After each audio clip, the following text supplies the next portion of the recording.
A Swedish film director once said, "Film as dream, film as music. No art passes our conscience in the way film does and goes directly to our feelings deep down into the dark rooms of our souls." This week, we have a special treat for you as we have 2 episodes coming, both from filmmakers, one an indie Congolese filmmaker looking to emerge in the industry, and the other a producer for Disney.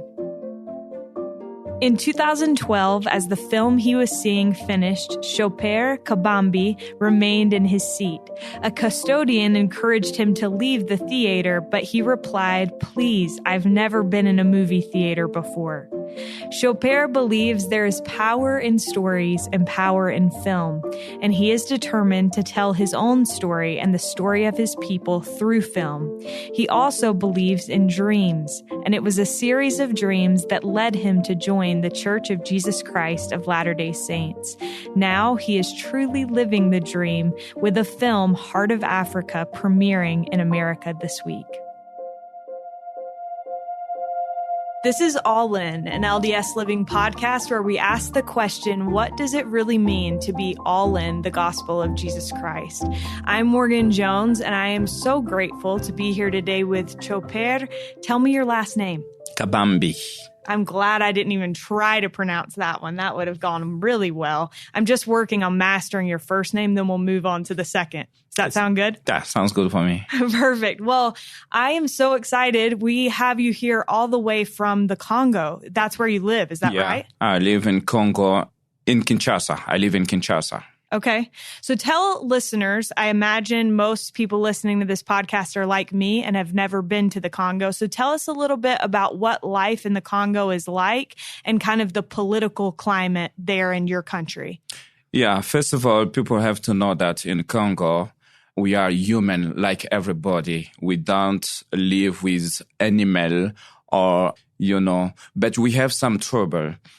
Some parts of the Congo, in East especially, we still have war because, Congo is one of the richest country in the world. We have gold, we have diamond, we have all kinds of mineral resource, natural resource, and people around the world will need that. It's why we have a lot of problem. But it's also difficult to life is difficult because we have a lot of people doesn't have jobs, and people some of them doesn't get food.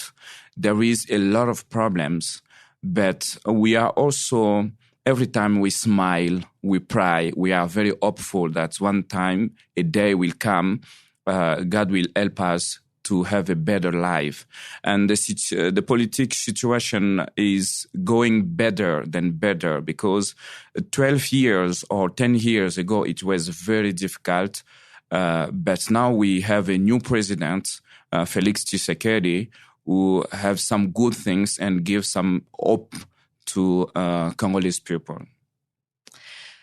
I noticed that you already mentioned God and prayer. Is there a primary religion in Congo? What is most people's religious background?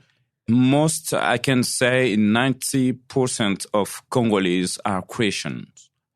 Most of Congolese people are trust God and pray a lot. Okay. Yeah. And growing up, were you very religious? What is your religious history? Yeah, since I was child, I think my parents are very, very religious. I think my father and my mother are serving somewhere in a church in Congo since we was very child. And I grown up with Christian religions, and I still keep my faith. Okay. So now that we've got kind of that foundation, you are a filmmaker. Yes. And you started making a film that is about a member of the Church of Jesus Christ of Latter-day Saints. Is that right? Yeah. Had you ever heard of the Church of Jesus Christ of Latter-day Saints before starting to make this film? I heard, but not a lot because I knew Emembui. Emembui is the one who inspired this story, the film story. Right. And Emembui was a friend of mine, but I never seen him. He was a Facebook friend. And I remember when I met him for the first time, he told me, Tshoper, I really like your short films I saw on Facebook. On one time I was in a screening and I want to invite you in my church. I was like, I don't know because I haven't go in a church since 10 years. I just stopped to go in the church. Okay. And he started to invite me to go in his church. It was a little bit bizarre for me. Yeah. Okay. So did you go to church with him? When he invited me, it was difficult. I promised him 3 times that, one Sunday I will come with you, but I just canceled it. Every time I was canceled. But one time I got a dream, and in my dream I was in LDS church.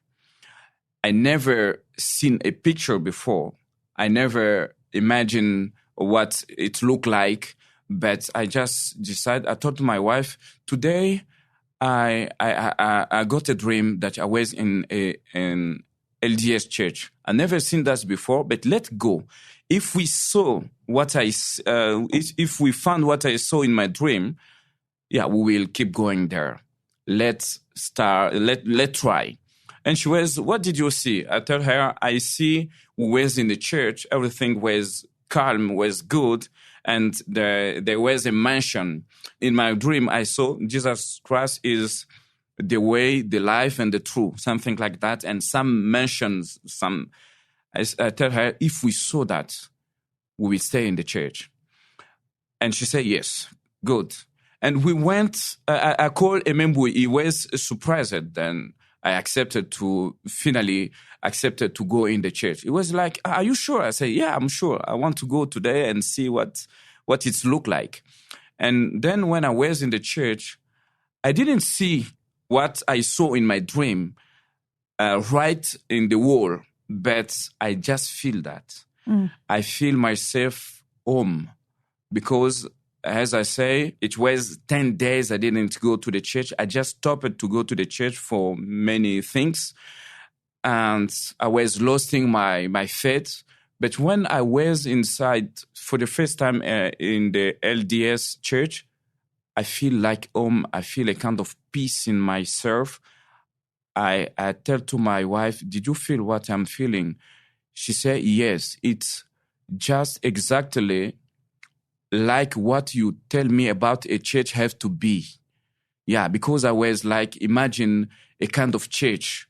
When I was speaking with my wife, I was telling him what I really like to see like a church in myself. I was like, a church have to be like this, and like this. I gave my wife some description about a church of my dream. Right. But I never been in a LDS church. But when we was there, she just told me is like exactly your description of church, and I can feel what you are feeling now.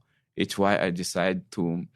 But it was difficult for me to stay for the first time. I was like, I cannot stay in a church for a dream. I cannot.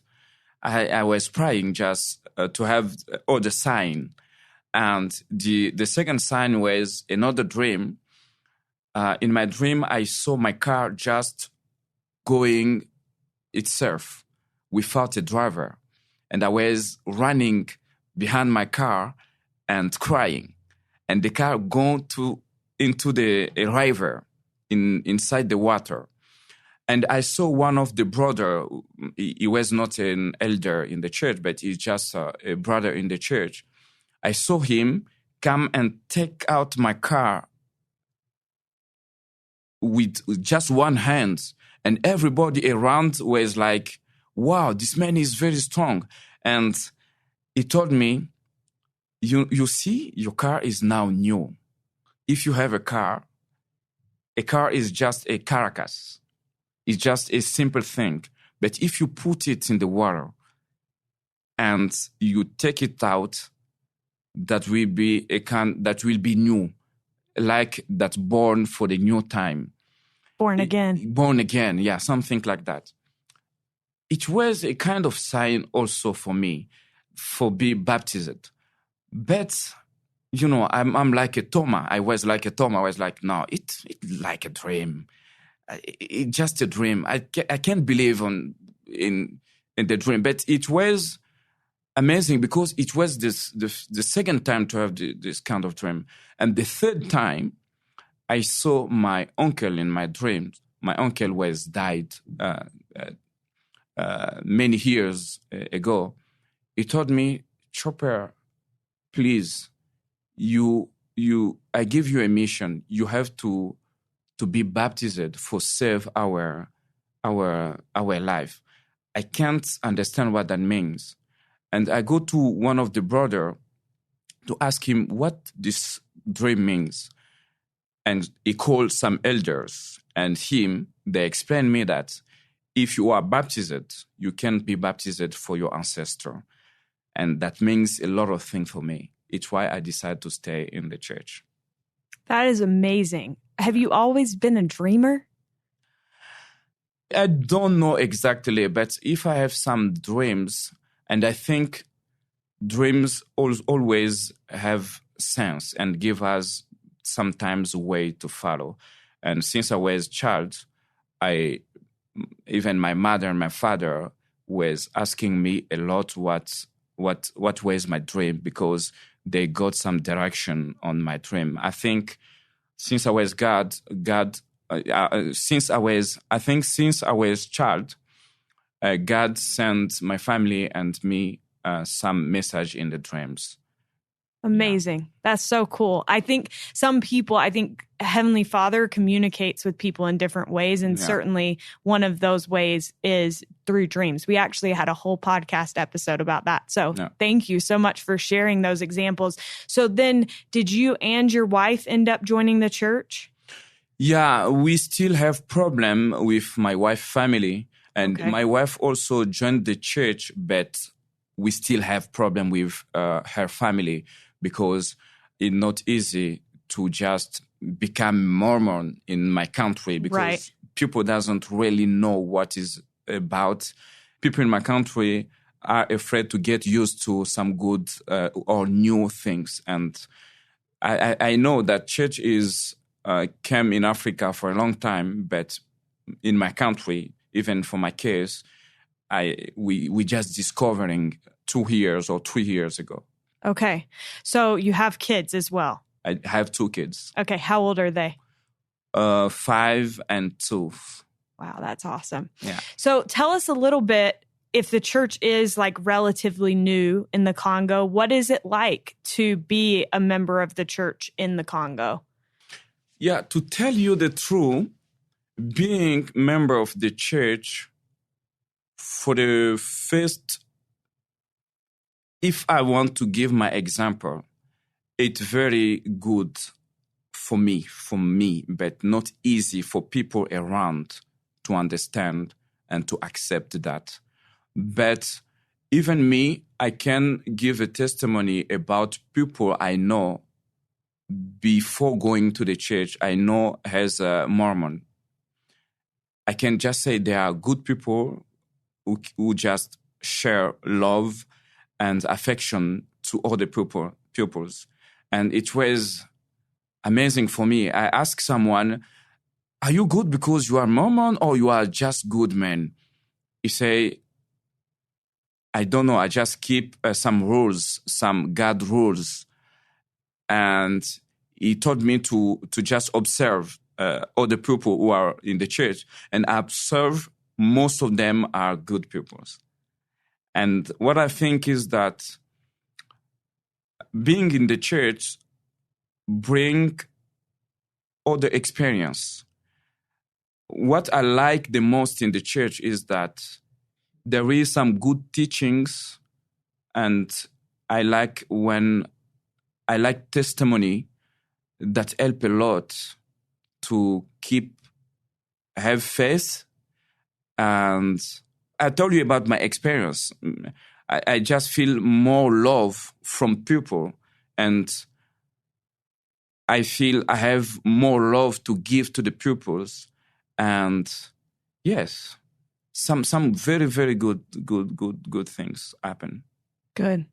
Glad to hear that. You are a filmmaker. Yes. And I understand that that is pretty unusual in the Congo. I mean, it's unusual here in America. But I was told that this film that you've made, Heart of Africa, that it is essentially like Once Upon a Time in Hollywood here, which is this, box office hit film, and that people paid $50 a ticket there in the Congo to attend the premiere. Yes. So this is a big deal for your country. What does it mean to you to have this opportunity, and what does this film mean for the Congo? This film and what we are trying to do now means a lot for Congolese people and for the Congo. I can say for all Africa, because, most of the film who are made in Africa are made by European people or American people or other peoples. But it was important to have someone from Congo making this film. And it's a kind of rebirth of the cinema in my country. Cinema can bring dreams to people, can bring imagination. Cinema can teach people a lot. That can also help to share love, to share affection, and to share very good things. And for me, I feel that like I'm very, very blessed to be one of the people who start this movement. That means a lot for us. That you cannot imagine how people in my country are very, very happy for this film. You cannot imagine how now we can have young people who can trust to themselves, who can trust, who can dream again, because at the past young people were lost faith before, because in my country we don't have movie industry. We don't have schools for learn how to make movies. We don't have distribution systems in my country. We don't have TV. We can produce some films, and some young just making some short film. Even me, we were making some short film, but it was for going nowhere. And have a film who can be released in United States, which is the most biggest film country in the world, have the first Congolese film be released here means a lot of things for me and for some of my filmmakers friends and from all my country. You mentioned that this gives other kids something kind of to inspire them, to allow them to dream. Yes. Have you always loved film and wanted to do something like this, or how did you get inspired to do filmmaking? I think my inspiration from very far away when I was child. When I was child, because I'm from a very poor family, we wasn't able to have a TV at home. And most of my friends just came to tell me story about film they seen in TV. And I was, how can I see a film in a TV one day? I was like 10 years old or 11, but never see a film in a TV. Remember, we doesn't have cinema in my country. And it was like, I wanted a lot to watch a TV, to watch a film in a TV. I think my needed to want to watch a TV give me also imagination to be a filmmaker. But I don't knew that at the past. But when I finished my elementary and my primary school, I went to tell my father that, Dad, I would like to be a filmmaker. And I was afraid because, my father, he gave everything to send us in school. And he was expecting for us to be doctors or, to do all the schools. And I was afraid that he said no. But I was surprised that my father told me, "Are you sure you want to be a filmmaker?" I said, "Yes." My father told me, "I think you are in the good, Path. good way." Yeah. He told me, "I think you are in the good way." I said to him, "What do you mean by that?" He told me, my dream was to be a filmmaker, but I never have a chance. If you think that you have a chance to be a filmmaker, that means you are in the good way. And you have my benediction. You have my bless. But it was a challenge. My mother say, Tshoper, we don't have money to send you in Europe or in America to study how to make movies.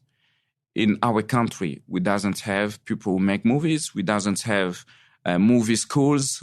There is nothing, even theaters. We doesn't have all of that. How can you be a filmmaker? I thought to my mother, maybe I have to do some drama school and that will teach me how to make movies. And I will study how to make movies in YouTube, in internet or something like that. And I start my first level university. And I met a teacher. I told him, "Teacher, why not teach us how to make movies? Because you was in Belgium. You also studied how to make movies. Can you teach us how to make movies?" He told me it's a little bit difficult because, the head of the university, they have to decide. And it's difficult. The next day, I bring I bring our TV with a VHS tape. I bring that. I say, "Teacher, you just have to bring some VHS and we will watch TV and talk about." That can be a start of film study in this university. And I'm very happy because the university start teaching film that year. All because of you. That year. Yeah, because of me. I just pushed them to teach people to make movies. And before go far with that teaching, with that story, I just took my friends and I told them, we just start to learn how to make movies. Why not start making movies? And they were like, "Tshoper, you don't know how to write scripts. You don't know how to film. Nobody have a camera." I told them we will rent a camera and make movies. And we make our first movies. The first day we were arrested. And they keep me for 4 days in the jail without telling my family where I am. It was very difficult. And I just decided after the 4 days, I just decided to stop making movies. It was very hard for me, very hard for my family. But one of my friends told me, "Tshoper, your destiny is to make movies. You didn't study how to tell story, but you are a storyteller. Just keep it. We will support you." Yeah, it's why I just continue to make movies. So wait, why did you get arrested? Yeah, the policeman, because remember, I told you, there is no film industry in my country. Right. And when they see someone with a camera, you have to be journalist who going to do something. Okay. And you are just suspected when you say, "I am a filmmaker, I try to make a movies." And it was just suspect. I was just suspect. Wow. It was like I'm from CIA or from FBI who try to film some bad stuff for show how. Yeah, it was crazy. That's wild. Yeah. Tshoper, I am curious for you. So it seems like the thing that's so cool about you having the opportunity to make this movie and why it means so much to your country is that we should all have the ability to tell our own stories. Yes. Why is that so important to you? Telling our story is very, very important for me because, Africa have a very huge story and we have to share this story. My country have a very, very huge story. We have to share that. And for me, I'm just tired to see how other people can come to film my people and show them like nothing. I'm just tired of that. Yeah. What I want is to show my people how beautiful they are, to show them how they can change their situation, to tell them how they can contribute for the better of this world, because we still have a lot of problem in this world. And I think everybody have to contribute for this world being better. And yeah, it's very, very important for me that African people, me and my friends, telling our story. It's very important. Yeah, I would agree with that. And I'll tell you why. When I travel somewhere, I always prefer to travel and visit someone that lives in that place, because I think there's a big difference between what you get to see if you travel and do like a tour versus what you see when you go visit somebody that is a native of that place. Yeah. You see the whole area through different eyes. Yeah. And I love the way that you said you want your people to see how beautiful they are. Yeah. Because that's what you see when you see it through the eyes of a person that really loves that place or those people. Yes. So thank you for what you're doing with that. What challenges, you kind of alluded to this earlier, Tshoper, but what challenges have you faced as a new member of the church? You joined the church a year ago, is that right? 2 years ago. 2 years ago. So what challenges might a brand new member of the Church of Jesus Christ of Latter-day Saints face that people might not consider? For me, the biggest challenge was the accepting of other peoples. Yeah. The big challenge is that other peoples who doesn't know anything about the church, who just have some imaginations, bad imagination of the church, who doesn't know other members of the church, they are like, you don't have to pray there, Tshoper. You don't know these people. It's an American church. And yeah, it's not our culture. I think that was the big challenge for me. And why would you say that you're grateful that you are a member of the church?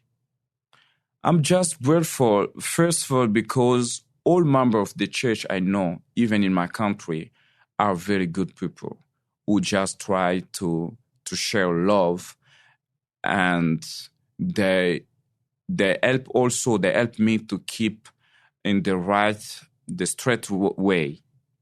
I think if we want to go far, we have to be with people who are good.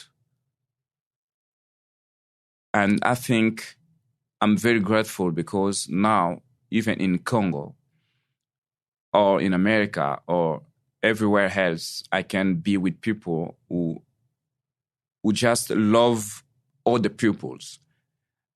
And the most important for me, the most important, what I discover in the church is that church member doesn't just love church members. They love everybody, and they try to share this love and to be an example for what someone can do. I don't know if you understand. Yeah, they see people's potential. Yes. They recognize the good in other people. Right. They trust the people, other peoples, even they are not from the church. Yeah. Hopefully that's how we are. Yeah. I feel like sometimes we fall a little bit short, but I'm glad that that has been your experience. Before we wrap up, I just have one last question for you. And that is, what does it mean to you to be all in the gospel of Jesus Christ? Yeah, that means a lot. That means a lot. That means I can, I'm not from America. You cannot imagine how many problems we have and we still have in my country. If I can be someone who can share. As a filmmaker, I have some influence. Many young people can trust me and can listen to me, and many people will watch my films.